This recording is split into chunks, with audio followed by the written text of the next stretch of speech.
a major turning point in the Gaza conflict could be approaching. On Monday, world leaders are scheduled to gather in Sharm El-Sheikh, Egypt, for a high-level summit aimed at finalizing an agreement to end the war, secure the release of hostages, and set a new course for regional stability.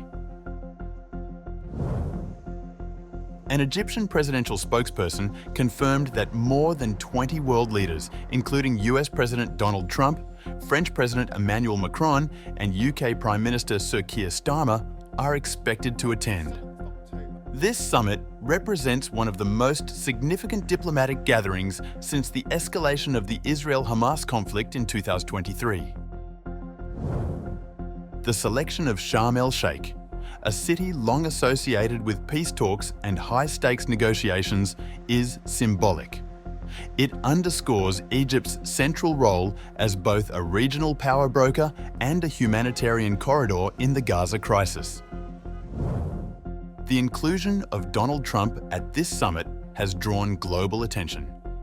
The US president is widely credited by Israeli officials and pro-Israel voices with helping lay the groundwork for the latest ceasefire deal and the expected release of hostages held by Hamas.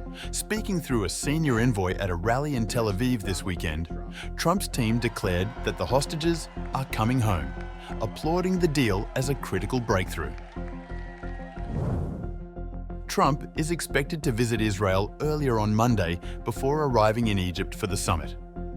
His planned appearance signals a bold re-entry into global diplomacy, particularly in a region where his previous administration brokered the Abraham Accords, a series of normalization agreements between Israel and several Arab states.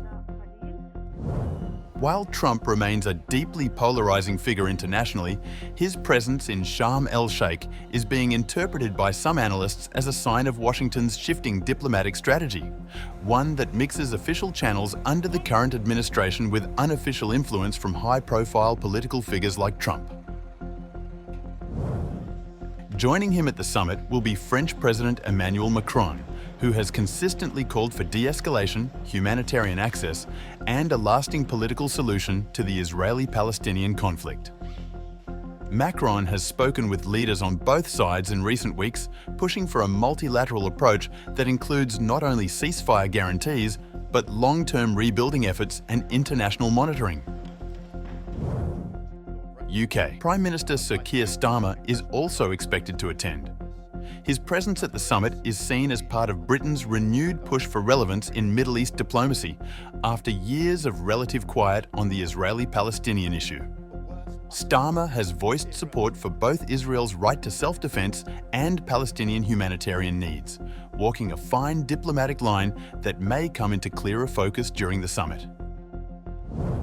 The timing of the summit is critical. According to the terms of the ceasefire and hostage release deal announced last Thursday, Hamas has until 12 noon local time on Monday to release the remaining 48 Israeli hostages, 20 of whom are believed to still be alive.